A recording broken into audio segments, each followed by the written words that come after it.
strange substance found by a southwest Arkansas man be part of a government test? Well, that's the question at the heart of a phenomenon called chemtrails, now getting widespread attention. Well, they say the government is dumping chemicals on us to control or manipulate the weather. And they say the unusual-looking jet trails in the sky are actually chemical-laden chemtrails. People say the government is up there in airplanes spraying all kinds of chemicals to change or manipulate the weather, leaving what you see there, and they call that a chemtrail. So what I look up there and I think are contrails, you're telling me are chemtrails? Yes, that a contrail would be dissipated by now. And it's interesting, Dale and Christina, this is of interest not just in this country, but European countries and frankly all over the world. A lot of folks interested in it. Well, Dave, you mentioned that climatologists and others who study the atmosphere believe that they'd be able to surely spot any kind of signs of an ominous plot. Our journey started in San Diego, California, where thousands of scientists, engineers, policymakers, and journalists gathered for the American Association for the Advancement of Science Conference. One of the topics was the artificial manipulation of the Earth's climate, also called geoengineering. During the meeting, scientists spoke about the plausibility of implementing geoengineering campaigns throughout the world under the guise of preventing global warming. One widely accepted theory was to block the sun by spraying something into the atmosphere. When they were asked about existing aerosol programs, they stated clearly that no such programs have ever been implemented. But strangely, these proposals sounded exactly like what people around the world are claiming is already happening.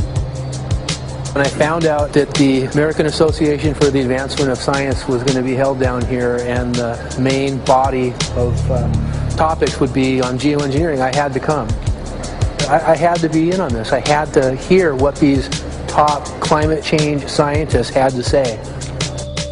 And that's the other question about chemtrails and whether geoengineering is being deployed right now without our knowledge. I don't have any personal insight into that, other than to say that I worked in government at pretty high levels in the White House and at state government. I'm personally skeptical of that. But obviously you never know what you don't know. Chemtrails. On the internet, they are cited as proof of the government creating clouds to combat global warming. They claim the American government, with the secret approval of the national government, is covertly using jet aircraft to spray population centres with aluminium, with barium and with strontium so as to reduce people's immunity and reduce the global population. I'm always a little bit suspicious because the government doesn't seem that capable to do something on such a large scale. That is not rain, that is not snow. Believe it or not, military aircraft flying through the region is dropping chaff. Small bits of aluminum, sometimes it's made of plastic or even talicized paper products, but it's used as an anti-radar issue, and obviously they're up there practicing. Now, they won't confirm that, but I was in the Marine Corps for many years, and I'll tell you right now, that's what it is. And what happens here, military jets, some come out of Key West Air Force Base, and they move up into the atmosphere, and they drop mylar strips. Some could be a little wider, some are small glass fibers that are coated in aluminum. And what the Air Force does is they take their military jets and they dump these out of the aircraft, they fall into the atmosphere, and some take as much to a day to fall down.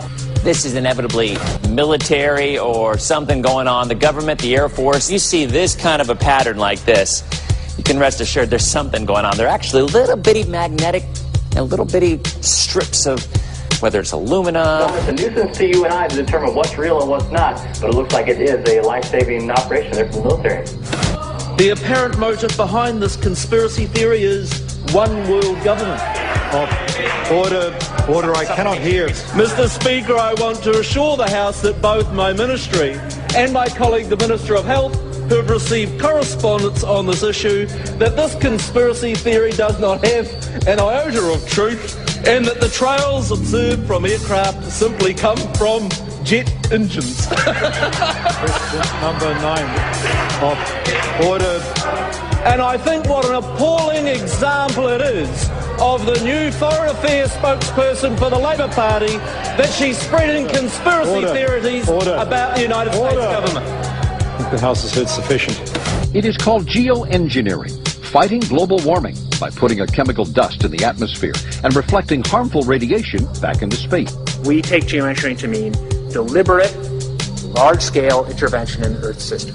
There are a variety of schemes that have been discussed for geoengineering. A classic example is injecting reflecting particles into Earth orbit. Nevertheless, there might be some good reasons to think about alumina. It turns out, first of all, there's been a lot of work on the environmental consequences of alumina in the stratosphere. The big deal really is that alumina has 4 times the volumetric rate of forcing for small particles as does sulfur. And that means you have 4 times less surface area for the same rate of forcing. And this is a much bigger deal. You have roughly 16 times less the coagulation rate. And that's the thing that really drives removal. So you could get away, we think, with much smaller mass fluxes. So that's why we see things like in the used aircraft patent from '89, they talk about aluminum. And that's why we're seeing in the surface water samples aluminum. And here's David Keith saying that aluminum has 4 times the reflective volume surface area. So they'd like us to think that we're talking about sulfur, but here they slipped up and let it out that aluminum is 4 times better to achieving their ends, and it sounds like it's going to be one they don't want us to know the effects of. The little picture is from a nanofabrication study, which shows you can make very high quality, and do this in just a jet in a very simple way, make high quality alumina particles just by spraying aluminum vapor out, which oxidizes. So it's certainly in principle possible to do that. There's a big literature that's already looked at that. And you could do that by either building new versions of these aircraft or even re-engineering existing aircraft. So there's some ideas of that. So you go to an engineering firm and you want this done. They don't say this is hard or unusual. They say, okay, yes, we could do it. Aerosol geoengineering looks like it is so cheap that the cost is basically not going to be an issue. That means that implementation decisions will be risk-to-risk decisions. The risk of doing it against the risk of not doing it. And it makes the problem of how we govern it fundamentally harder and different and novel. So I've told you that it's cheap to deliver materials to the stratosphere, and I'm convinced that's true. I don't think that will change. But I think the more we do research, the less easy this will look, the more complicated the environmental effects will look, and that's a good thing, because right now it looks too easy. So I think that if we do more research, we're likely to find out that it's harder and more complicated than we thought, and that the side effects are harder to manage, and that's a healthy outcome that will make it easier to do the management. Of course, the opposite reaction is possible. It's an empirical question how people will actually react to knowledge about this. Another reaction is to say, if these crazy scientists are so concerned about putting CO2 in the atmosphere, they want to think about these things, then that might actually mean we should be more serious about the risks of CO2 in the atmosphere. And by the way, it's not really a moral hazard. It's more like free riding on our grandkids. And by the way, it's not really a moral hazard. It's more like free riding on our grandkids. Numerous air quality studies, including from CARB, California Air Quality Resource Board, have named submicron-sized particulates as being particularly harmful for human respiration. Through all the discussions today, I have not heard any mention of this fallout, and has this been studied, and also the effects of a highly reactive metal like aluminum on toxifying soils and waters? The question is, what would be the effects of these materials on human health if they came down into the stratosphere, in particular small particles and aluminum? So the collaborators of mine working on the aerosol scheme are actually folks from Carnegie Mellon who focused on human health impacts. And while we haven't published it, that was the very first thing we did, was do the order of magnitude calculation in level pencil and paper, but with an expert on human health impacts about whether there could be an issue. And for aluminum or other particles, there are a lot of toxicological things that need to get looked at seriously.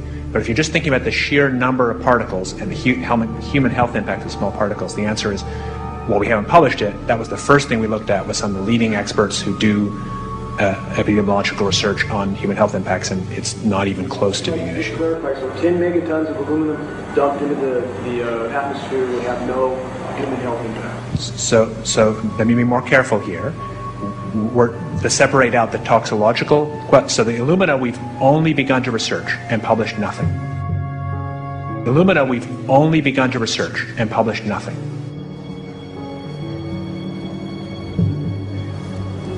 Dane looked at him and he said, so you're telling me that spraying 10 to 20 megatons of aluminum, as you said, would have no human health effects?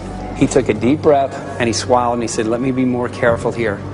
We haven't done anything serious on alumina, and so there could be something terrible that we'll find tomorrow. We haven't looked at it. And that, for me, that was the whole main point of what is going to be coming out to the public. It's the damaging effects of aluminum that are being found around the world in massive amounts. Here's David Keith confronted on this very issue, and he looked, at that point like they just let the cat out of the bag. Mm-hmm. we haven't done anything serious on Illumina, and so there could be something terrible that we'll find tomorrow. We haven't looked at it. They're proceeding because they have an agenda that's separate from trying to thwart this crisis of global warming. You know, there's obviously several other objectives, whether it's depopulation, control, weapons aspects, communications aspects, all kinds of things, you know, wild cards that we know nothing about. We don't really know, and I'm not going to attempt to speculate on exactly what the agendas are, but we can see clearly the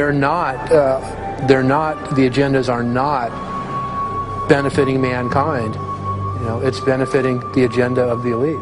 And so I think the question is, how do you draw the line between some activity that is allowed and doesn't need global governance and activities that do require global governance? Dr. John Holdren has agreed to serve as Assistant to the President for Science and Technology and Director of the White House Office of Science and Technology Policy. I look forward to his wise counsel in the years ahead. My personal opinion is that we have to keep geoengineering on the table. We have to look at it very carefully because we might get desperate enough to want to use it. So what would we do if in year 2040 or 2060 there's a severe climate crisis, say widespread famines or Greenland sliding suddenly into the ocean? That the only plausible way in which we could start the Earth cooling this century is to directly intervene in the climate system, say by putting particles in the stratosphere. We do stuff in the stratosphere all the time, of course, and so it's not as though the stratosphere is absolutely pristine. But you don't want to have people going off and doing things that involve large radiative forcings or go on for extended periods, or for that matter provide lots of reactive surfaces that could result in significant ozone destruction. You know, maybe I'm putting a particle into the atmosphere because I'm trying to make money, or maybe I'm putting a particle into the atmosphere because I'm engaging in scientific research and trying to understand cloud physics, or maybe I'm putting this particle into the atmosphere because I'm trying to make it rain locally to seed a cloud and get more snow on our ski slopes. And this obviously raises all kinds of questions. It's hugely risky. It will likely negatively impact some people, but we might find ourselves in a situation where those risks seem worth taking. One of the things that really shocked me was in one of the breakouts they had the benefits of these programs and then the risks. Now the benefits, the one thing that was stated was the just cooling the planet. You know, some of the risks were ozone depletion, droughts in Africa and Asia.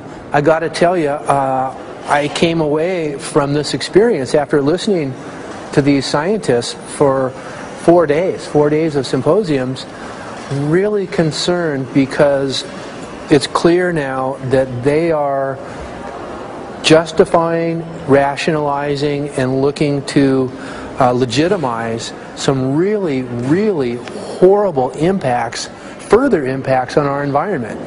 And they're basically formulating the sales strategy and the implementation and oversight strategy and the funding strategy. After San Diego, I was shocked by the programs that had been proposed. I decided to write about it. That night when I finished, I sent the article to an online publication with my email address attached. When I woke up the next morning, my inbox was flooded with responses from around the world. Why? Because I had just broken a story on aluminum in geoengineering models, which I had no clue at the time that very few people knew about. Now this metal, aluminum, is being found in massive quantities way above normal levels all over in rain, in soil, and in snow. After that, the calls started pouring in from people who were desperate for someone to investigate. That was the fuel that started the film. Before we started filming, we had the opportunity to sit down with one of our favorite authors and documentarians, G. Edward Griffin, to find out what he knew about the subject. I'd like to talk for a minute about an issue that's getting more and more attention. That's the issue which scientifically is called stratospheric aerosol geoengineering, also called the chemtrail issue. I'm very aware of the chemtrail versus contrail controversy. As far as I'm concerned, it's an open and shut case. I have been watching the development of jet travel from its very beginning. I used to live near the Los Angeles airport. Remember when the first jets came in and landed, man, they made a big noise. We never heard a noise like that before. And we used to go down and sit at the end of the runway and watch these jets come in and take off because it was a novel experience. I've been watching jets all my life, and I know about jet contrails. I've watched them. They're vaporized moisture, ice crystals, and they get out there in the atmosphere, and then they effervesce and evaporate and then disappear, and you can see them. Plane moves along and the little white trail follows right behind it, and usually about 10 or 20 lengths of the plane or thereabouts, and then it's gone. And you can still see them that way, by the way, once in a while. So there goes a contrail. These other things we're talking about are not at all the same phenomena at all. These planes go by and they billow out this white smoke, and it covers the sky from horizon to horizon. It doesn't dissipate at all. And they crisscross each other. And you see this thing cover the sky and turn it milky, and then people start having trouble breathing, and then you hear stories about the aluminum and barium deposits that they're picking up and the residue. And you put it all together, and I don't see how anybody who's got their eyes open and their mind open can come to any other conclusion but that somebody is spending a lot of money and effort to spray the planet. The question is, why? I have my own theories, but I hope that there will be some good investigative reporters go out there and get us the answer. I know that whenever it's finally discovered, and it will be, the people who are doing it will undoubtedly say, oh, well, we did it for you folks. It's for the greater good of the greater number. It's for the society. It's probably to prevent global warming. Or maybe it's to inoculate people against some kind of a dreaded biological attack. We can't go around shooting everybody in the arm, but we can spray them and save their lives. You see how good we are? We're doing it for the benefit of society. I know they're going to, whatever it is, they're going to say it was for your good or mine. Think if we had the ability to steer hurricanes, and the hurricane was going to slam into New Orleans.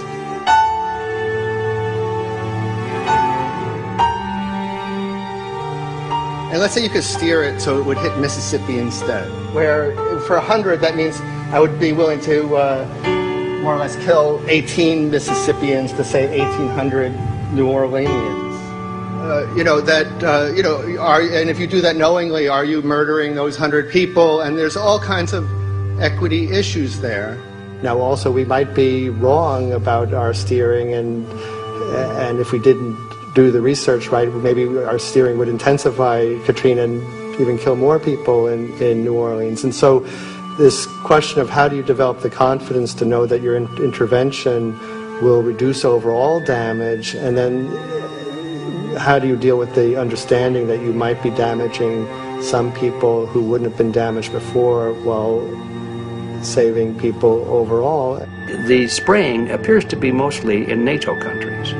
I've seen it here in the United States, I've seen it in England, I've seen it in Scotland, I've seen it in Canada, and I've had reports from people who live in France. There's a grouping, there's a political grouping here of some sort. It's international in scope. It's not just an American phenomenon, it's international. And anybody that wants to investigate that, I think, has to take that fact into consideration. They're going to find a political grouping and a political motive here. But in my humble opinion, it's not in your good or mine at all. I don't know what it is, but we'll soon find out.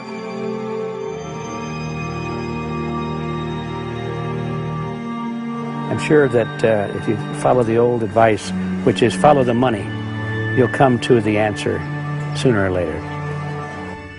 Soon we realized that we all shared the same need to get this information out there, to share with the public, to let people know what is being done. Ed felt so passionately about the issue, he offered to help us. Well, the main thing now, since it looks like the budget is going to be met, is to get it done well. We don't come off the tree knowing any answers at all. Yeah, we're not scientists. We're just asking questions, exactly. And we've got to be very skeptical about the answers. That's it's totally accurate, totally honest. Why can't people see this? They're not hearing it. They don't know. The facts are not being presented. We're very lucky, you know that? Look at this opportunity that's been dumped on us. I know. Opportunity. It's, well, this, It really is. It's, It really is. This is going to be a battle, I know that. Challenge and a battle, but I mean, why are we here if it's not for that? We're going to go to a short break with DJ Foxy. Can't go to get home tomorrow, so it's going to be you for the moment. I'll call him again. So. Sounds good. I saw the sky crisscross with chemtrails, and I can't remember if it was in LA or I was on the road, but I had looked up one day and I thought, look at that. That's not the flight path, man.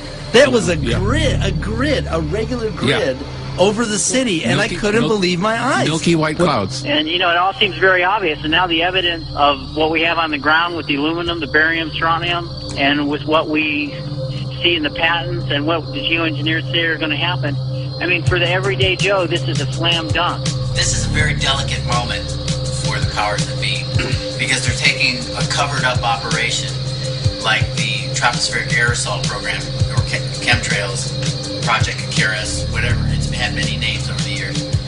And they're making it overt into a geoengineering scientific shield to deflect sunlight, because global warming's out of hand. So at this very moment, the belly of the beast is right above us with no armor.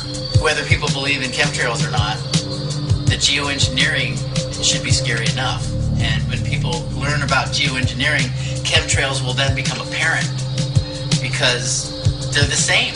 So you're talking about global conspiracy here. Geoengineers propose doing this on a global level. Off to Redding, California. Guess this is the second step after the 8 AF meeting. We'll see what we find.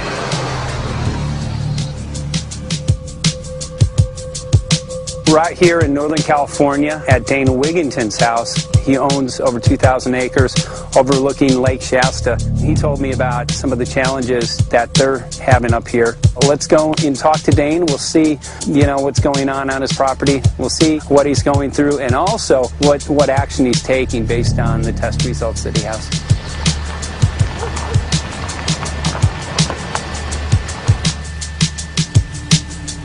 As you know, I have a background in the energy fields. I worked on the first solar plants in the continental U.S. in the early 80s. My home was on the cover of the world's largest renewable energy magazine, so this is my background. My goal has been to alert the public there is a mountain of toxic material falling on us, period. Before about 5 years ago, our skies were typically blue, and now you see it's covered with lines and haze. And virtually nothing you see on the horizon, nothing you see in the sky above us, is a natural cloud. I mean, it is virtually all the remnants of these aircraft lines that you see fanning out, spreading into clouds, artificial clouds. But the sky is a very dirty look to it. There's not the white cloud blue sky that we had only a few years ago, but it looks like there's some sort of massive industrial activity or forest fires burning over there, and we see that typically every night. You see, even down to ground level, the clarity drops off significantly, and we don't see that except for the days when we have these long, lingering trails that spread and cover the whole sky. And on certain days, you can see these trails actually dropping vertically like a veil. We assume the particulates are descending, and we have the test to prove that we are being inundated with levels of aluminum and particulates that are literally tens of thousands of times what would already be considered high. So we're not talking about exposure to a slight percentage higher of these toxic materials. We're talking about quantities, for example, off the side of Mount Shasta. If you can pan back, that's a landmark in Northern California, considered to be a pristine water source. Aluminum or snow sample off the side of Mount Shasta tested 61,000 parts per billion. This is just ordinary snow water, and people are drinking this stuff when they're hiking on the mountain. And remember, government action is required at 1,000. This is 61 times over the government limit, and our hikers are drinking this poisonous water on Mount Shasta Mountain itself. Barium, 83. Strontium, 383. So this summer, the people climbing are drinking poison. Basically. I certainly wouldn't want to drink 61,000 micrograms per liter of aluminum. And again, we've already seen in 5 years soil pHs in this area that have escalated 10 to 12 times, and we can prove that conclusively. Well, this is not speculation. We can prove conclusively that these metals have been in the rain. We have duplicate samples. Bachelor of Science in Forestry, International School of Forestry at Missoula. Master's in Zoology, specialized in aquatics. And 35 years with the U.S. Forest Service as a wildlife biologist. And before that, several years with the USDA Soil Conservation Service as a soil conservationist. Also have run the botany programs, range and grazing programs. And I continue that today. Right now I do a lot of master gardener consultation work. When I started this garden back in about 2005 or so, the pH here was 5.5, 5.6. This is the old soil survey of the county. You can look at the page right here.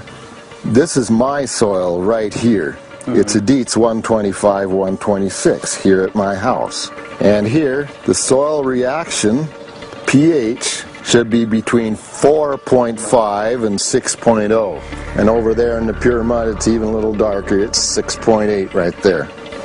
And what can this do to plant life and ecosystems?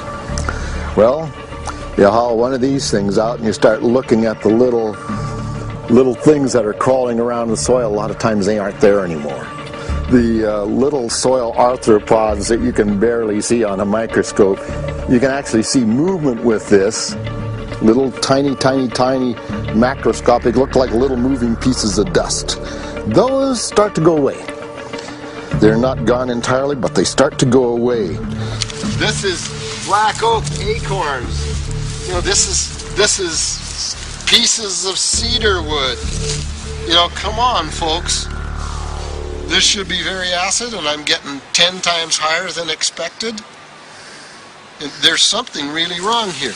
Well, you can see all those reports, lots of them. Have over 20 reports here. Well, at least 20. I'd say it'd be closer to 30. All revealing dangerous amounts of aluminum and barium. You know, the science is there that something funny is happening, and the naysayers say, well, so what? Isn't neutral good? Well, no, neutral's not good. Neutral is not good. If your soil is supposed to be 5.6, it should stay 5.6 if you want the forest to be healthy. And if you want to grow a good garden, you have to keep your pH around 6.0, 6.5. I think that we just need to wake up and just look at what's happening, because we can't just ignore it, because it's going to get worse and worse if we just keep ignoring it and pushing it away like, oh, that's nothing. There was mason jars, and they were brand new, sterilized, and that's what we catch the rain in. And then there was a HEPA filter that we tested the air with. Okay, so you caught rain and then you basically filtered air. What did you find? Aluminum and barium. Here's another test that's revealing 375,000 parts per million aluminum, barium at 3,090, and strontium at 345. Yeah, that's from a lined pond. With EPDM fish-safe pond liner. There is no chemicals, manufacturing materials at all in that pond liner that's available to the aquatic life. It's designed for that purpose. The well that feeds this pond has been tested and retested. ND, no detectable aluminum, 0. The only other place this pond can receive water is rainfall. We are located on a filtered, forested hilltop, miles and miles and miles away from any industry, highway, and so forth. After several heavy spray days, there was a film that we received formed on the surface of the water, and we tested that crust, and it was surface of the water, and we tested that crust, and it was aluminum and barium. That after a year and a half's accumulation had 375,000 parts per billion of aluminum in it. It's literally toxic. We can say conclusively that what we see in the sky matches expressly what's outlined in numerous patents, and the materials on the ground match those patents. This material was not there 5 years ago. It is a recent phenomenon in the quantities it's in. It has escalated in some cases 50,000% in 5 years in the case of aluminum. From our original baseline reading of 7 parts per billion, which was already high, it has escalated up to 50,000% in 5 years. And we've seen profound changes in that time. Dr. Leonard Time, PhD in chemistry, I cross-checked with him, and he says the oxides of aluminum, barium, and strontium will drive your pH into the close to from an acid soil like this up into the neutral. There's no question about it. And that's exactly what you see happening. Wow. I have a doctorate in inorganic chemistry from Oregon State University, in which I was working with different metals and oxidation states, and then did a postdoctorate work at Brandeis, where I was working stabilizing off oxidation states of different metals. The goal is to sort of figure out how everything fits in the dynamic equilibrium of life.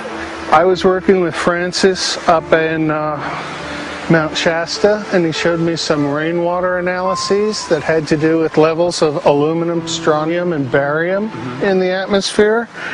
So I feel the major toxin in these chemtrails is the aluminum. And from the levels we were looking in at Mount Shasta, this is totally, totally unacceptable. When you get to metals and biological systems, you're no longer talking about the bulk aluminum that people think about when they're drinking from soda pop cans and that.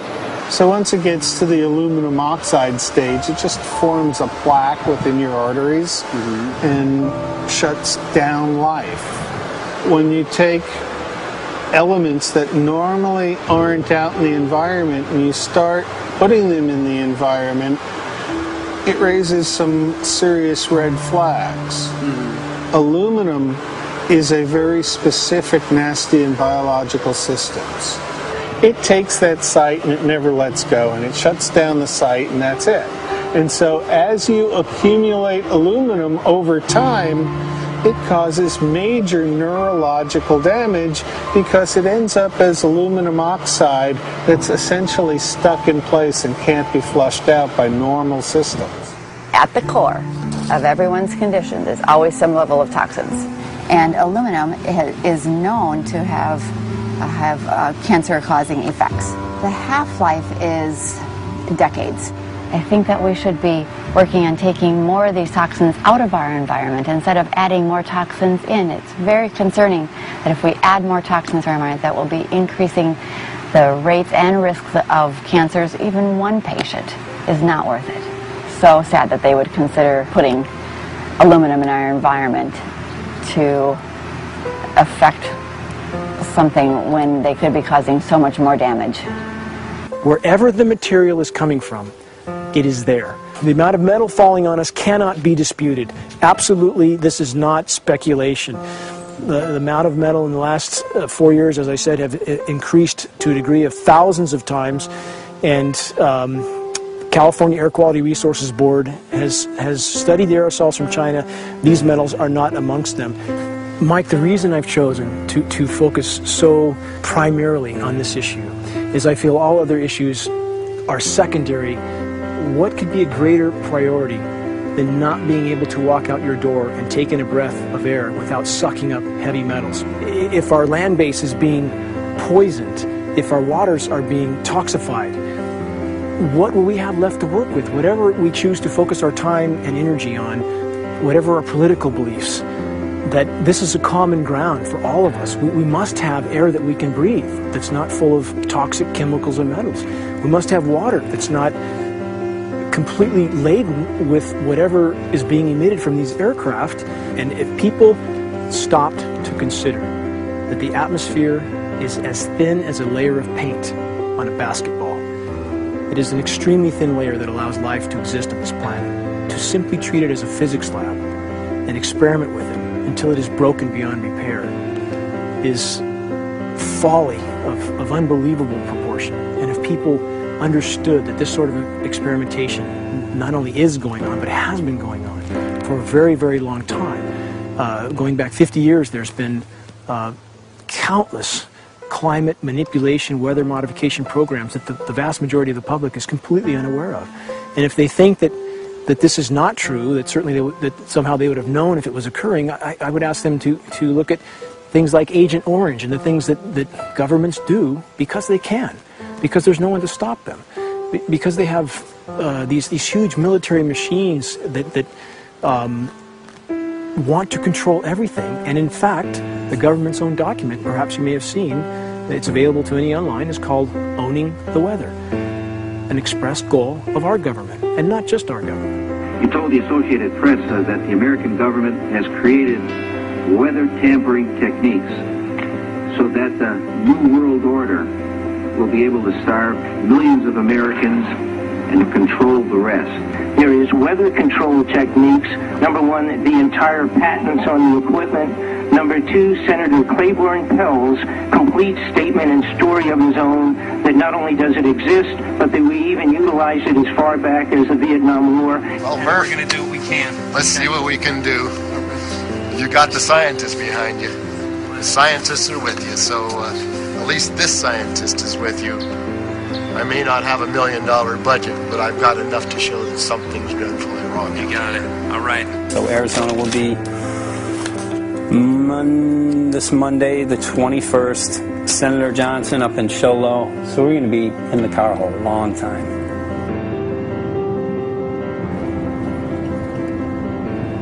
Well, it is such a pleasure. This is such an excellent place back here, I'm telling you, Michael. But you know what?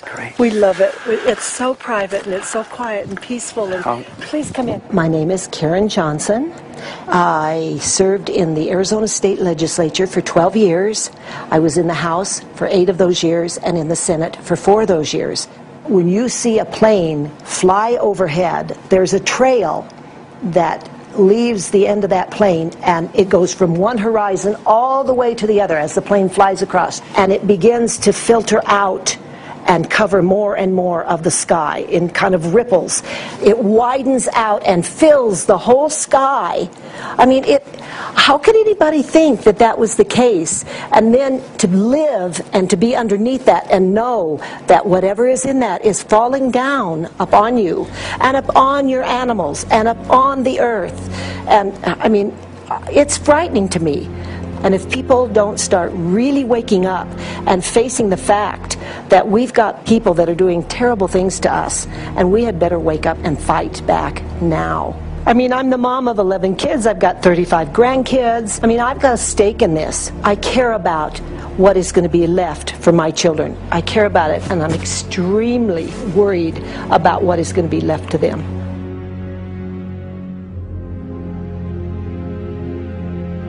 Aluminum is toxic, and we know that it's accumulative, and we know that we're getting more. So we're absorbing it in the air, we're drinking it in our water, so we are accumulating more. So the thought of more aluminum being dispersed in our environment in the way that you mentioned is very frightening to us and very disturbing to us. Those of us who have done any research on this are really quite concerned that we are ill-informed about this issue, and mostly that it's being done. Aluminum is toxic. We know that it is. We can debate as to the amount of toxicity that is going to be disturbing the body, but as far as really accepting the fact that it's accumulative, it's synergistic, then we have to conclude that it's not a good idea to put it in our atmosphere, especially when we know we're getting increased amounts, and especially since we know that the scientific communities around the world are pointing a finger at the heavy metal toxicities, at the toxicities that we're absorbing in the day-to-day food that we eat and the air that we breathe.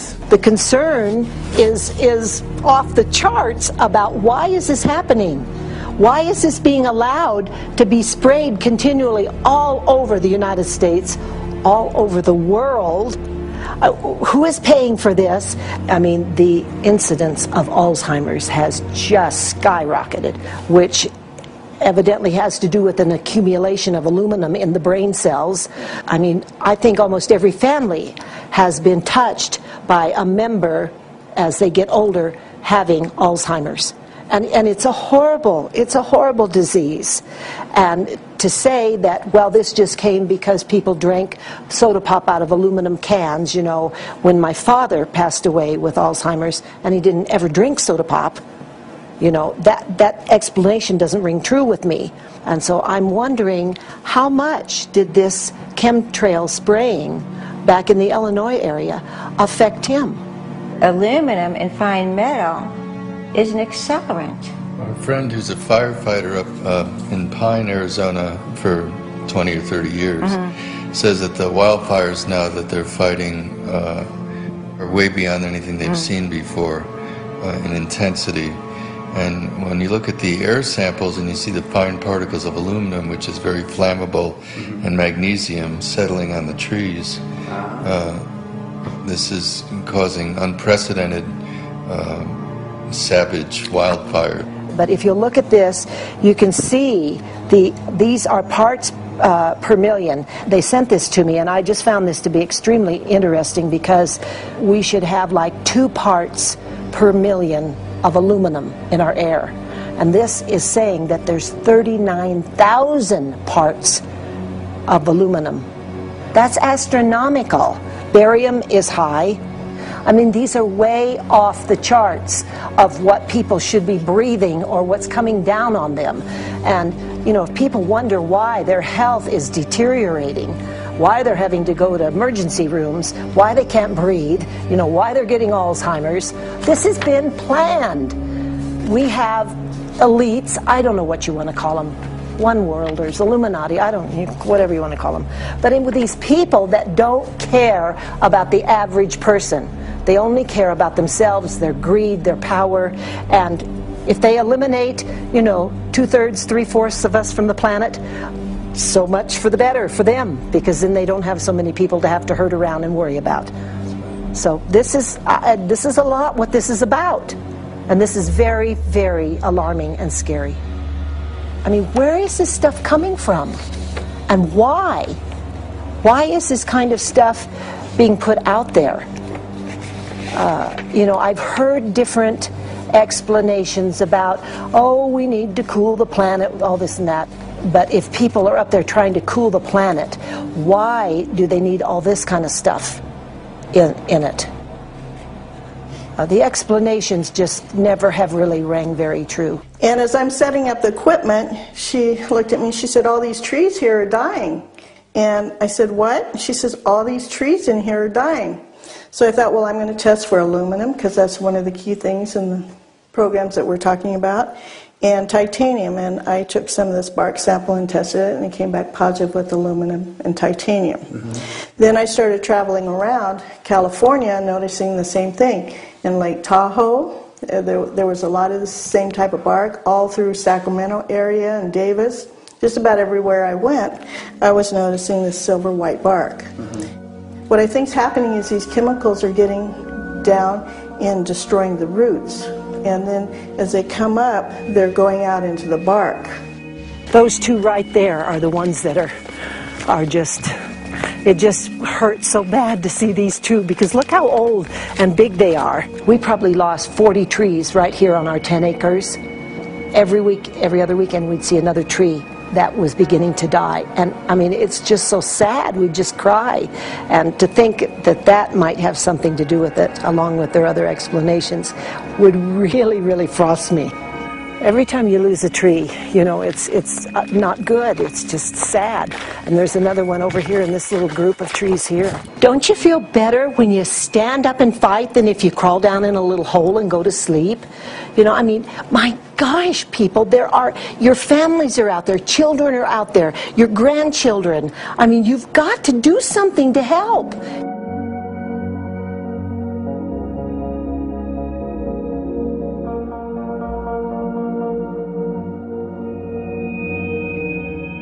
My greatest hope is to get people to question, and hey, if they don't wake up while we're there, I'm hoping to plant some seeds. We're going to the most beautiful place on the planet, Hawaii, to see what's going on, collect some data.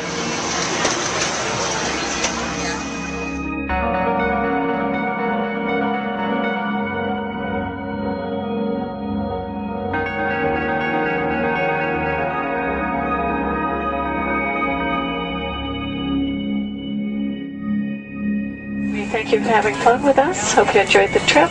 Have a great vacation and welcome home if you're lucky enough to live here. Thank you.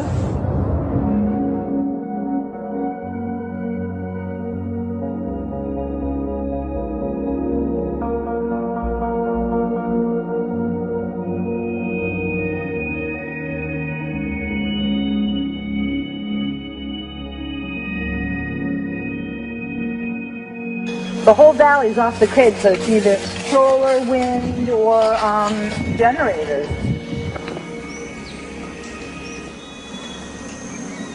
Look at this, man. Yeah, the mind can't even conceive of a dream of this. Right. Yeah, right. Even coming here, and one would never think, you know, in paradise that it's getting destroyed. And they're doing it island style. They do it off the island, right? They do it off the island, so they don't, you know, you don't see the chemtrail airplane. The theory is that they're spraying offshore, and it's coming in on the... And it's coming in. Now these are coming from the west.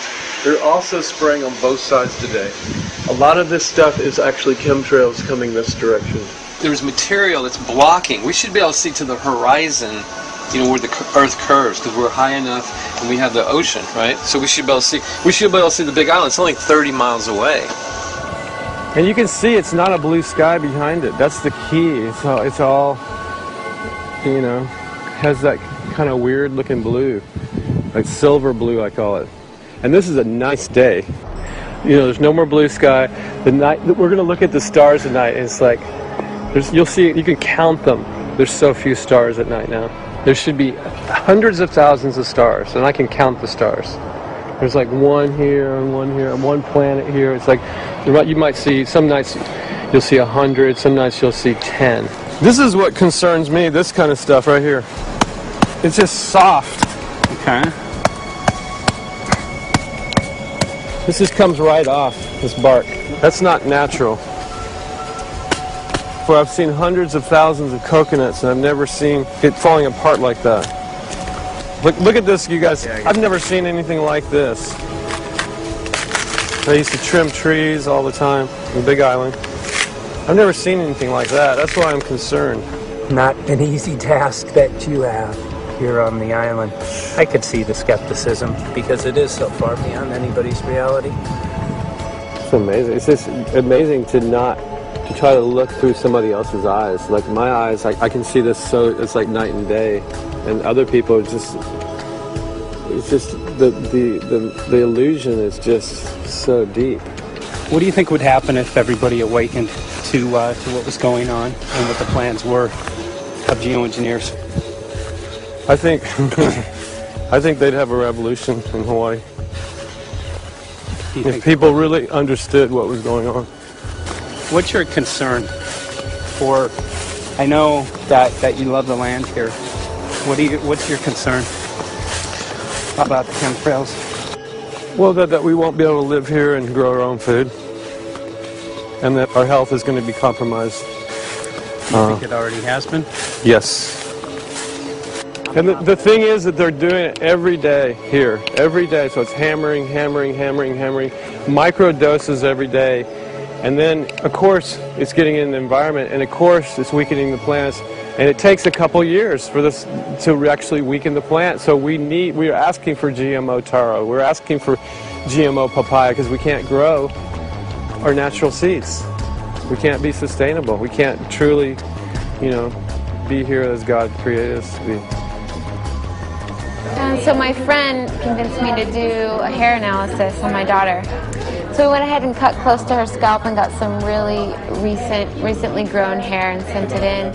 I was just sure that my daughter's hair was going to be so clean with the lifestyle that we live. And lo and behold, it came back and her levels were really high in aluminum. This is the chart here. This is the reference range, and this is where my daughter is. 23.1. Aluminum. The skies are covered with a white mist, and I look up at night anymore and I don't see the deep, dense stars that I used to, and I can't help but think this obviously has something to do with my daughter's health. I don't know where else these heavy metals are coming from. Yeah, I mean, look how old she is. Yeah. She's been isolated here. Here, and she's... here. Anybody looking at the situation would be like, this is paradise. This child should be like superhuman. Organic foam. And here you are getting all this heavy metal stuff. She has highest level aluminum on the chart. Never had a vaccine either. Folks, these people are playing God. They are playing God. They're manipulating the weather and they're spraying stuff into the sky. They are trying to geoengineer everything, including your plants and trees and your ocean. Well, tonight, we're just hoping that instead of not looking at it, you'll start looking into it, because I really believe from the bottom of my heart that we are in a real crisis. I really do. They are proposing dumping 10 to 20 million tons of aluminum into the upper atmosphere. What does aluminum do? It changes the pH of soils, which is toxic to plant life. Also, it's very toxic to human health. Are they doing it? Well, let me tell you about my experience and what we found. We have much evidence that not only suggests, but I believe prove that they are happening. Jeff, what's going on? And as I promised, we're joined right now by a very special guest, Michael J. Murphy, currently on location in Hawaii. He's working on a documentary film called What in the World Are They Spraying? Michael, welcome to the program. Great to speak with you today.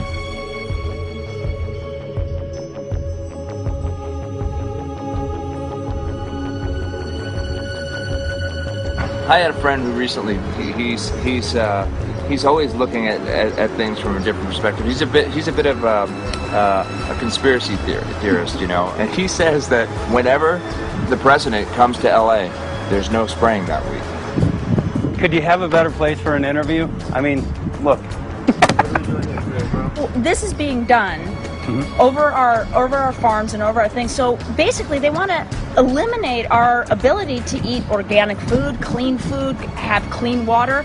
So in some ways, it sounds to me like, and you know, again, it's just a projection, but it sounds to me like this is control. How do we control the masses? Yeah. How can aluminum be good for you in any? And what was the second chemical you mentioned? It's barium. Barium aluminum. Obviously, those are toxic to everything. To human health. To human health, to farms, to animals, to everything.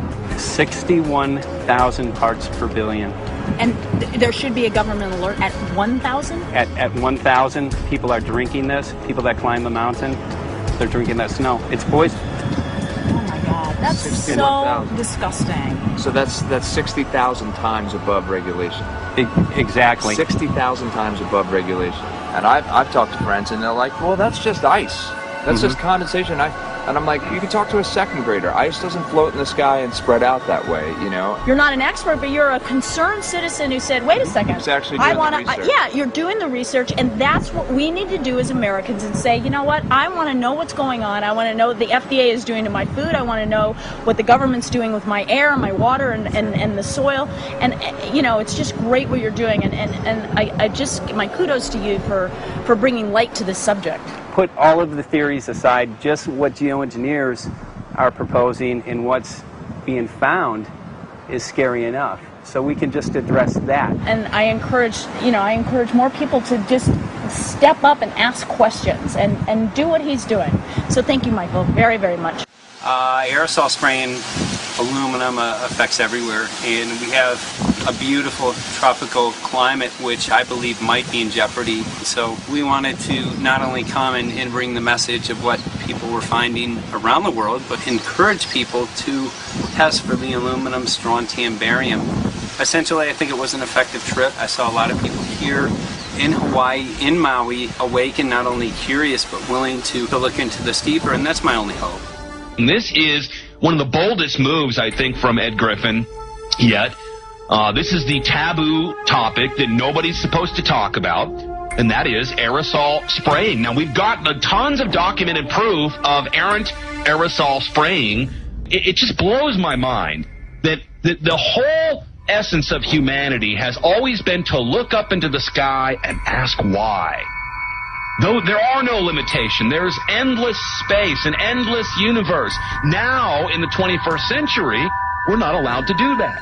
Anyone who looks up and sees the giant grids and the X's in the sky that weren't part of our existence until just a decade or two ago is somehow called a kook. And the people that are the best and biggest proponents for the revolution and for liberty, they don't want you to talk about it because you could discredit them. it seems to be an industry that's being built up to milk the taxpayers by undergoing some kind of a giant global spraying program to make all kinds of money on the project, and they don't seem to care really what effect it has. They're not trying to experiment to see if humans can survive it or anything like that. They just want to get this stuff up. And then we discover, as we're going further down the line, that there are companies generating genetically modified organisms, seeds, modified seed crops they're being engineered to resist the aluminum in the soil. And a lot of crops won't grow in that. And so now, after they've messed up the soil, all the farmers were going to have to go back and buy seeds that have been genetically engineered to resist the aluminum that have been put into the soil. And all of a sudden, mankind is completely dependent upon these companies like Monsanto and other giant agricultural firms. You can't even grow natural seeds anymore. And we're looking at that. It's a shocking thing. I hope we don't find that that's true, but all the arrows right now are pointing in that direction. We get into cost-benefit analysis here because there's also HARP could be involved in this, geoengineering, as you guys mentioned, which is documented heavily in Dennis Kucinich's bill, that is the Space Preservation Act, which, by the way, I don't think got through Congress, and then Kay Bailout, as we call her here, Kay Bailey Hutchinson, also put together some legislation in order to qualify geoengineering, which again is supposed to save us all from global warming. But it is cost-benefit analysis because they can benefit on so many different levels. Ed, that's how they do everything, isn't it? That's right. And you know, there's an old adage: if you just follow the dollar, follow the buck, you get to the source of the problem. And it looks to me like there's a tremendously profitable industry being built up right now around this concept of geoengineering or weather modification or reducing global warming and all of these other things that can be sold fairly easily to an unsuspecting public. They all say, oh, well, that's good. We don't want global warming, you know. And so they put up with this, and they don't question, they don't criticize. But behind the scenes, you see a whole industry being built up, which is, as I say, tremendously profitable. And the money for all of that is coming from the taxpayers. And it's a scam is basically what it is. We're just focusing on the one area that is real easy to prove. There's no speculation in the area that we're going into. They definitely are doing this geoengineering. They definitely are talking about it. They're working up formulas for it. They're putting together strategies for it. They've got funding for it. Everything is in place. We don't even have to go into those other areas to make the case. Okay, let them believe that, but at least they must understand that there's no question that they're talking about it and planning to do it. And so shouldn't they be equally alarmed about what they're going to do if it can be shown that barium and aluminum and some of these other toxic metals are very destructive to the planet and destructive to human health? Isn't that enough? You know, how many issues do we need to crank into this? And so, you know, if you're going to kill the planet and kill the population, do we need any other reason to be alarmed? What in the world are they spraying? Thank God people are asking this question. That's all we want. We just want to be able to ask these questions. Our good friend G. Edward Griffin, all these years, Mike Murphy and Paul Wittenberg are doing this great effort with your help. This is a community effort to get people real information. What in the world are they spraying? Any final quick comments before we're out of time? And my only final thought is that we asked the question, what in the world are they spraying? And we now know what it is. And folks, you're not going to like it.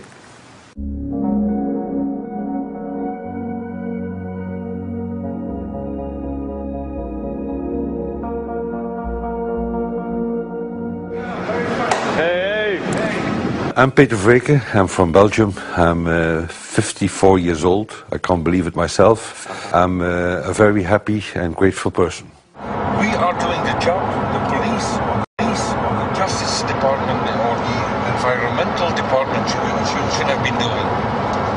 And it's really essential that it's going to be a grassroots revolution. I think so.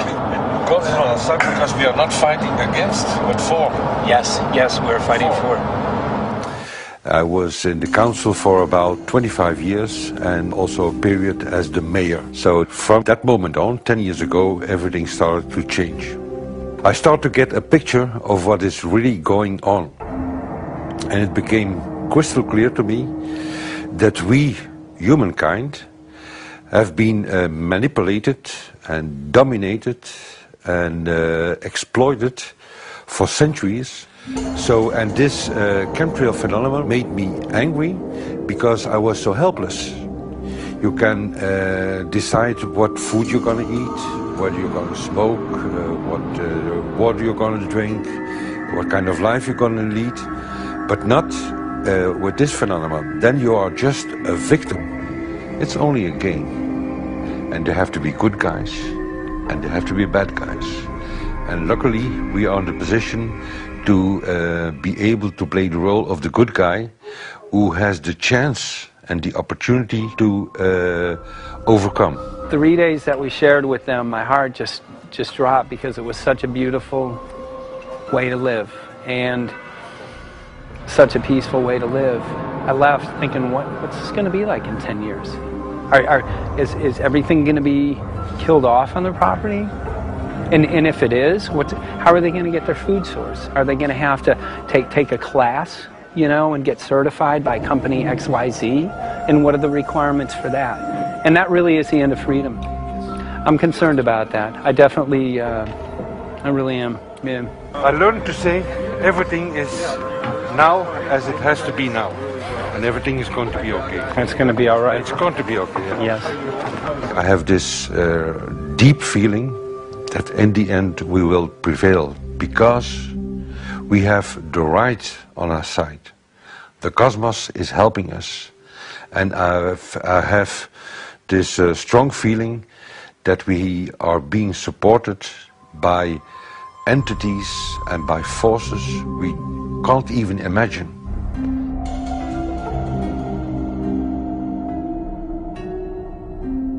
Here for the first time we have this scientific proof that we are being spread.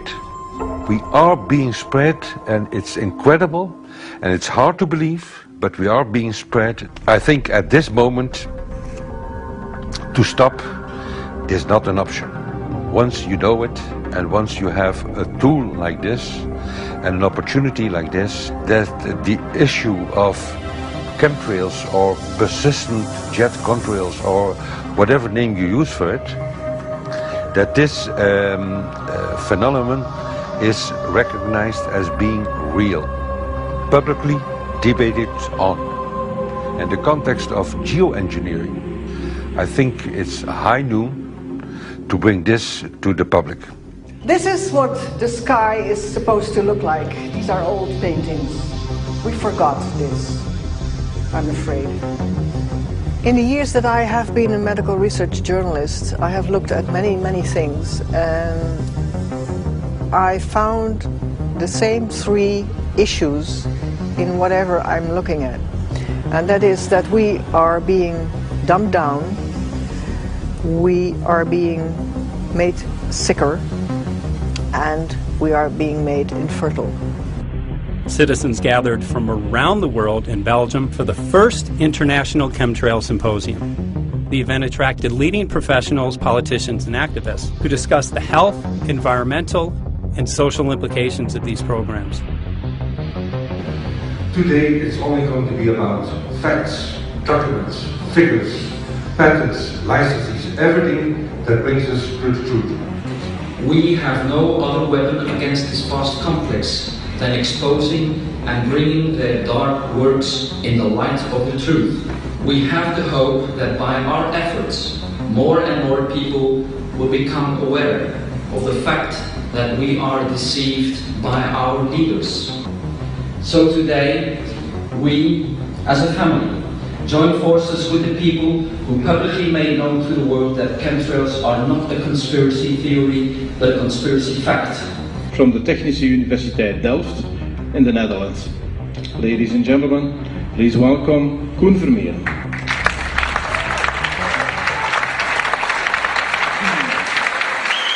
Well, I'm Koen Vermeeren. I'm a university professor of Delft University of Technology. Usually people are with their heads to the ground in their own two-dimensional space and they don't look up. But if you do, you see more and more spaces like this. And it worried me too. I have no explanations to our students about these phenomena. And then I studied it myself and I found out that I couldn't give them the answers they wanted, because I think that the phenomenon is not natural. It's not natural what is happening, and the explanations that are given to us are not enough for me. If you look at them from a scientific point of view, the first thing a scientist does is trying to explain something. Because I'm smart and my students are not as smart yet, so I have to give them answers to questions. But if you ask most scientists honestly, they cannot answer all your questions. If people are using climate control over our heads, I want to know about it. I want to know the consequences, I want to know the health impact, I want to know everything.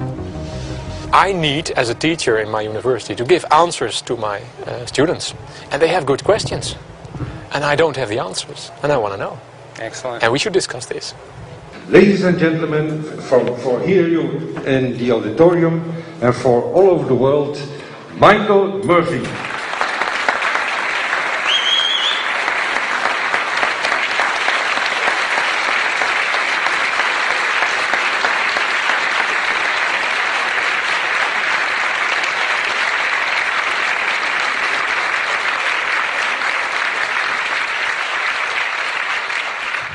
Well, thank you very much. It's definitely an honor to be here in Belgium. The people who are in power control everything. They control the markets, they control us, now they're even controlling the weather. And they can use that for warfare applications. The one thing that they cannot control is what God had originally made, and that's natural organic seeds. This is called the Hegelian dialect. It's called problem, reaction, solution. The problem here is massive amounts of aluminum, things starting to die. The solution is company X that says, hey man, you're not getting yields on your crop. Everything's dying.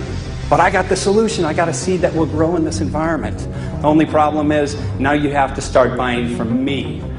We're a little concerned that maybe part of this agenda could be to kill off anything that's natural and organic and re-engineer it with aluminum-resistant GMO seeds. Many may know we just got back from a week of filming in Hawaii, and it was an incredible trip. A big concern for the people there is they're beginning to see softening of the coconut trees.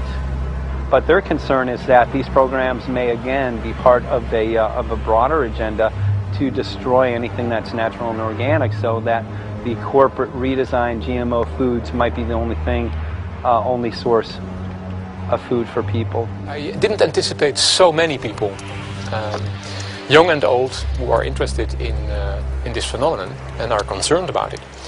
And I especially liked the address that the young girl gave today. Only 17 and already making an address to the audience. That is, well, incredible. My name is Sofia Xenidis. I am 17 years old. It is quite scary to know that the air we breathe is not what it's supposed to be. That the food we eat and the water we drink contain traces of those substances which are sprayed out over all of us, as though we were being poisoned like insects. The feeling that this is causing me are feelings of deep anger and rage. I don't want to be poisoned, I don't want to be infected with cancer, and I'm just so angry that this global poisoning can be going on such a massive scale, and not enough is being done to stop this crime. A clear answer to one question. Are we being sprayed? Have we been sprayed? And is it their intention to spray again and again? What are we going to do about it?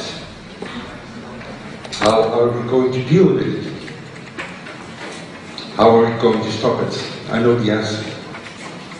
There is only one person who can stop it. And you know him. You are. You are the person, the one you have been waiting for. We are magnificent, beautiful, godlike, divine human beings. Ladies and gentlemen, sisters and brothers, in this auditorium and in the whole world, thank you so very much for being present with us. And for now, please enjoy this anthem.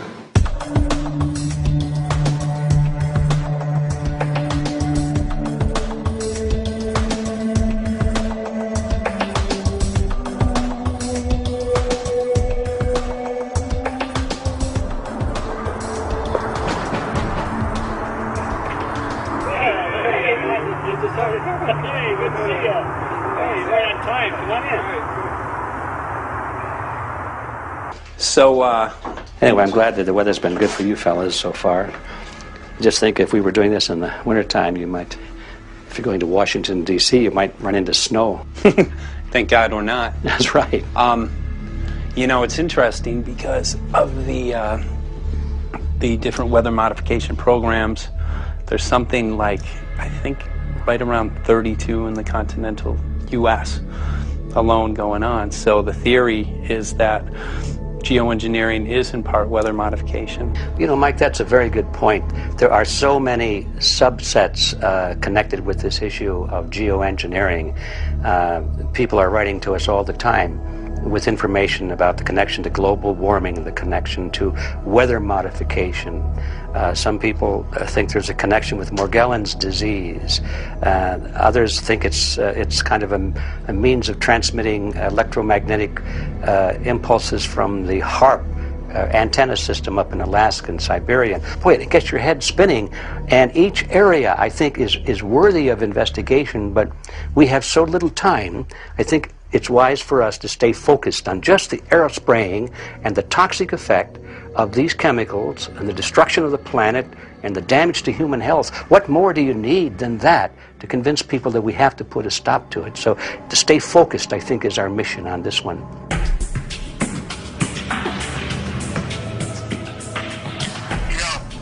Jeremy, we had an idea. We know that you know the political system real well.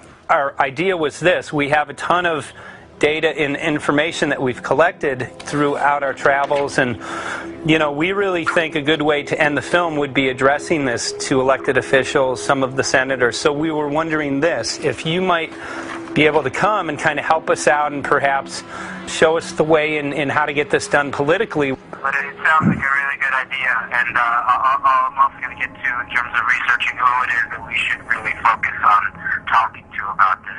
At the very least, if we could make it impossible for them to claim that they don't know at this point, we can strip away their plausible deniability that they haven't heard of the data that points to geoengineering stratospheric aerosol operation already going on. At the very least, it should be very interesting to go to District of Criminality and put some people on alert. Yeah, you have a lot of enemies in Washington. That's where all the power comes together and the money, you know. So there are people there, I'm sure, that just don't want us to do this job. But I'm glad you're going, and you'll find out.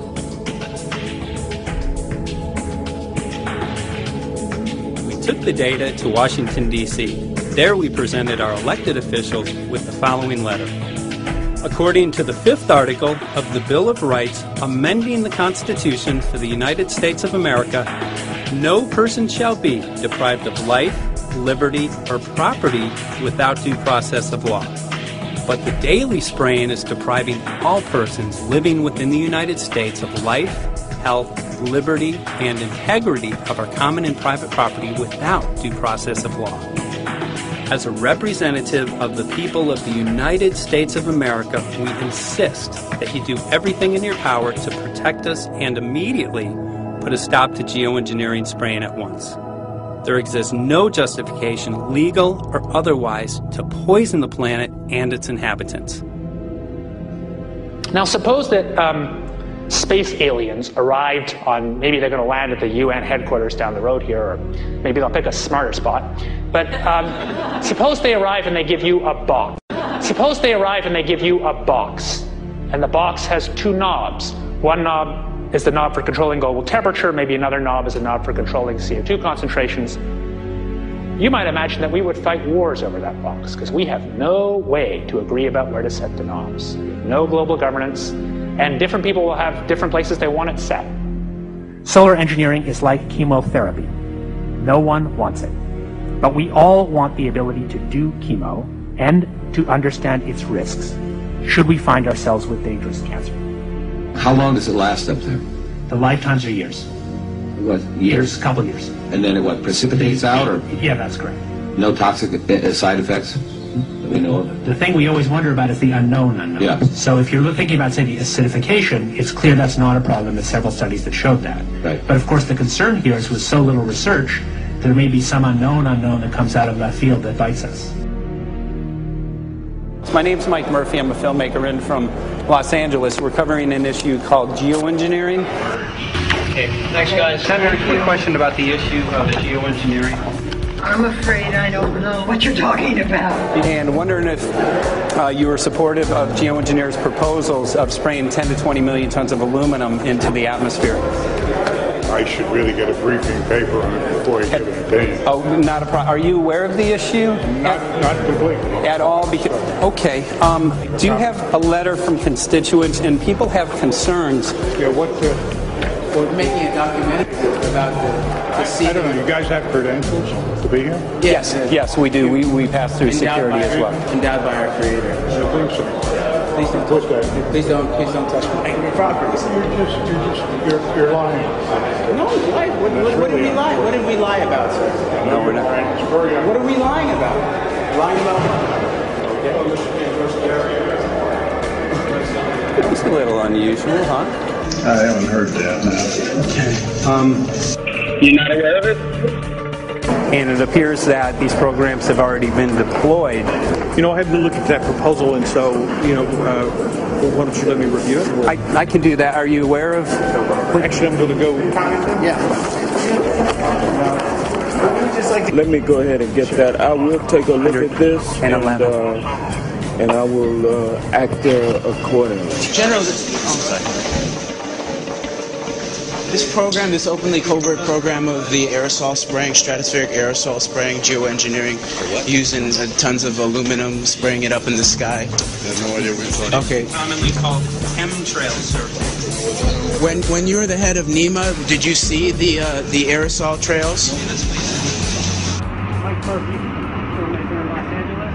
Hi, sir. And we're covering an issue called geoengineering, and wanted to know if you're supportive of geoengineers' proposals.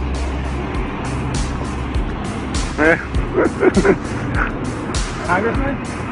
Hey, Congressman. I'm wondering if you're supportive of geoengineers' proposals, which is dumping 10 to 20 million tons of aluminum into the atmosphere. Pardon? Okay. You make an appointment to my office. I'm not supportive. I haven't looked at it close, so I don't. Have you heard of the issue? Because it's becoming mainstream in public, and there are actually congressional committees which are being formed to talk about these programs. Mm-hmm. Yeah. Well, I think when we drop anything into the atmosphere, we should know prior to the effect of that, right? Yes. And if we don't have the knowledge as to what the effect will be, we shouldn't do it. I think there are 4 different options for thinking about deployment of geoengineering. The first one would be we just ban it. I would argue that one does not want to get too firm a restriction in place on small-scale studies early on because it'll tie the science hands. I think what the science community ought to be trying to do is say, if you do small-scale stuff inside this space, and it's a scientific question what that space ought to be, there shouldn't be a lot of oversight and restriction. Congressman? Excuse me. Hi, I'm Mike Murphy from Los Angeles, covering an issue called geoengineering. These guys are running from the geoengineering issue. I wonder why. I'd have to talk to my staff. I don't know what your details on that are. Have anyone made you aware of the issue, or? Sir? Congressman, your committee talked about geoengineering last November. Are you in support of those proposals? I'd love to give you a paper. Which? Geoengineering? Or you know nothing about the geoengineering issue? Never heard of it. They call it geoengineering, but... yeah, I never heard of it. It's nothing I've ever heard anything about. When we looked up in the air today outside D.C., we saw this stuff going on. Quickly, have you heard of geoengineering? No. The proposals to shoot 10 million tons of metals into the air. This committee, Science and Technology, covered it for the first time. No. No, I've never heard of it. So we were very concerned. Hi, how you doing? I'm fine. How are you? So what? We spoke with Congresswoman Watson's office, and her press secretary, Ms. White, was familiar with Representative Kucinich's Space Preservation Act, which mentioned chemtrails and the weaponization of the atmosphere in space, and then it was pressured to be taken off the bill. Did you see the aerosol spraying going on today over the Capitol? Congressman? Geoengineering carries with it a tremendous range of uncertainties, ethical and political concerns, and the potential for catastrophic environmental side effects. He's not one to do interviews very often, so not unless we usually really pressure him into it. Okay. So don't, all that is, don't hold your breath. As chairman of the Committee of Jurisdiction, I feel a responsibility to begin a public dialogue and develop a record on geoengineering. We want to know if you're supportive of their measures by spraying 10 to 20 million tons of aluminum into the atmosphere? No, I think we need to have more research. Okay. And about the issue of current deployment, there's literally a mountain of evidence that many people believe proves the deployment of these programs. Any knowledge of that? No, there's certainly not a mountain of evidence. But I do support research into geoengineering, and I also support looking into the international governance of that. Okay. I hope anybody that has studied it knows, at least I think, that it's a radical proposal, and I hope we don't have to use it, but there may come that point in time where we do. Now, if we could provide you with the evidence that suggests that these programs are and have been ongoing, would you be willing to address this publicly? We've had about 3 or 4 hearings on it. We have addressed them publicly. Well, not about the proposals, but about the current deployment of these programs. Citizens. I don't support the current deployment. I think we need to have more research, and they have consequences that go beyond one nation, and so I think that there needs to be governance to that. Governance is not simply an issue of deployment, but governance before deployment in terms particularly of large-scale scientific fieldwork. I concede that on this subject and in general, it's not popular to talk about global rules. And when these people started talking about the need for UN Security Council oversight, a supranational environmental security enforcement with a strong mandate by the UN, it really is clear that they're looking for a global power behind the manipulation of the environment. But I do think it needs to be sort of an international kind of treaty that does tie and bind all nations into a common fate. It is a common fate. And unfortunately, it's not just big governments that could do this. It is small governments. It is billionaires probably could figure out, I'm going to save the world all by myself, and I won't bother to mention it. How do we decide when there's a planetary emergency?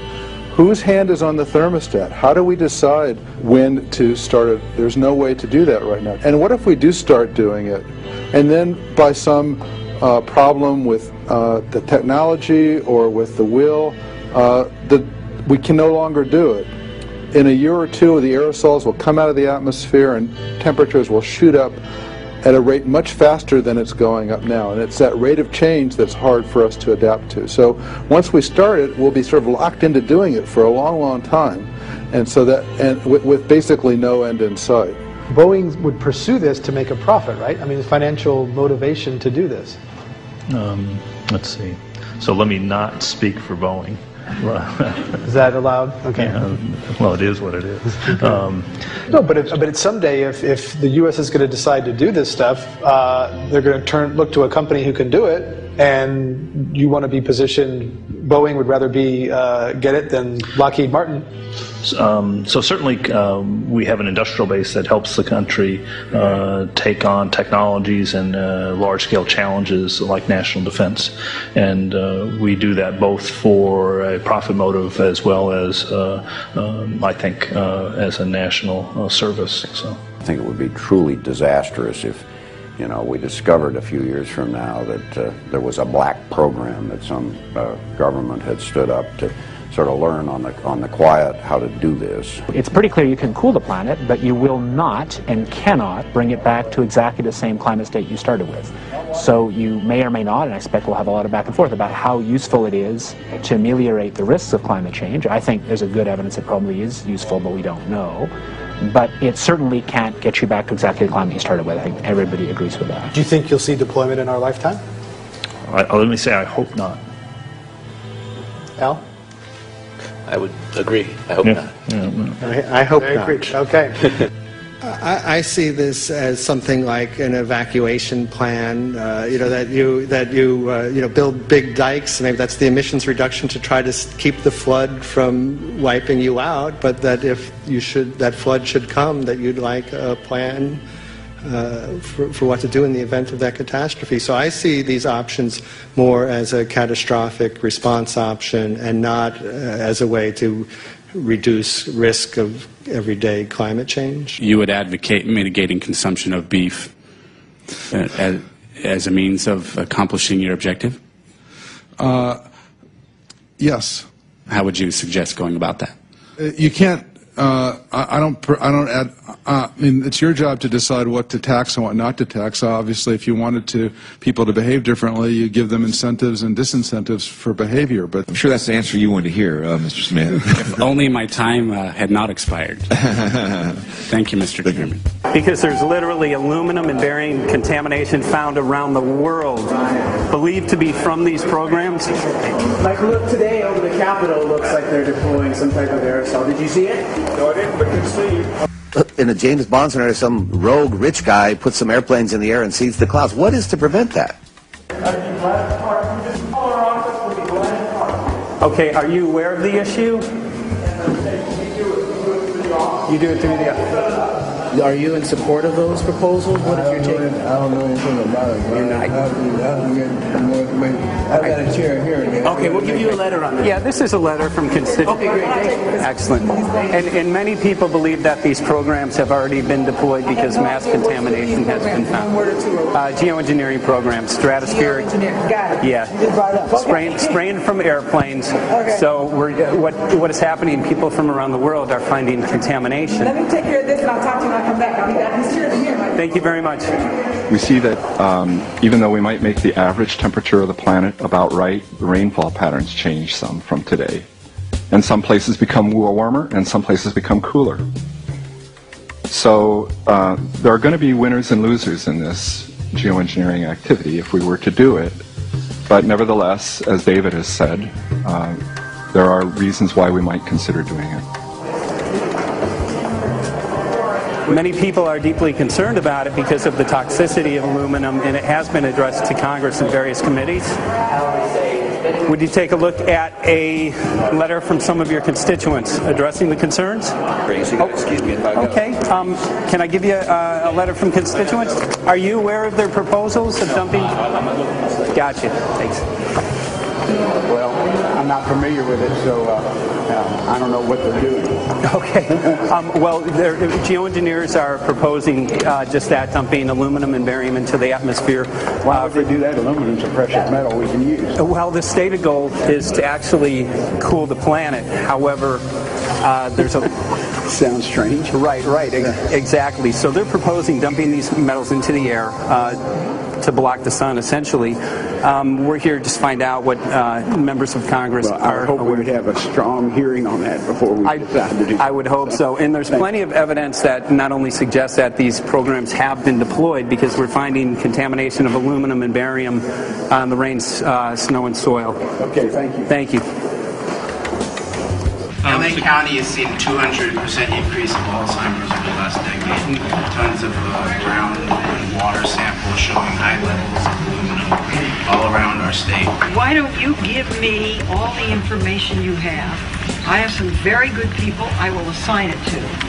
And if you get it to Mr. Lavelle, He's got my card and send me an email. And Lavelle. He's got my card and send me an email and we'll Sounds look at great. it. We'll be in touch. We are Okay. investigating this, and there's literally a mountain of evidence that suggests that these Okay, programs are move going that on. mountain over to us. You Let got us it. take a look at it. And look up, Thank you. looking up into the sky, and you'll see some of it. Oh, okay. You will. You can All see right. the aerosols being sprayed out of airplanes quite a bit. So thank you. Yeah, the future of humanity is definitely dependent on it. So we're counting on people like yourself to take some proactive steps. So thank you very much, guys. You're very welcome. Appreciate Thank it. you. Thank you. Right.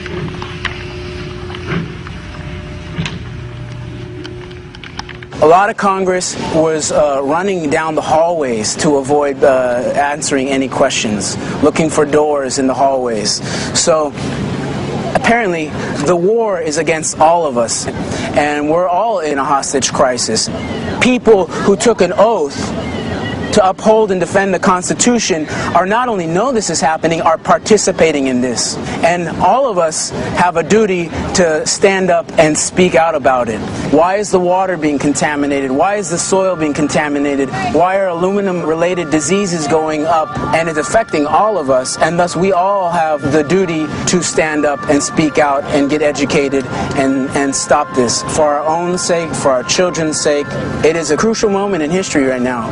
As human beings, we need to decide whether to live on our knees while being sprayed and poisoned every day, while being under a continual threat, or whether we are going to stand up and live as free human beings and seek truth, justice, peace, and freedom for all of God's children. So as you can see, we're ending our film here in Washington, D.C. We've made many public officials aware of this. Most of them either denied any knowledge of this, or they simply were unwilling to address the situation with us. So as you can see right behind the White House, we do have aerosols behind us. The spraying has continued. What is the solution? Is the solution here in Washington, D.C.? Clearly, this is one of the solutions, but the solution is not only here, the solution is within you. This issue affects all of us so deeply. So you need to look inside. Please get active, get involved, start spreading the word with growing awareness. About 90% of the population, we believe, is unaware of this issue, which means 90% of the people who normally might do something if they knew are not doing anything because they are unaware. So please look into your heart, use whatever skill you have to get the word out. The future of humanity is dependent upon it.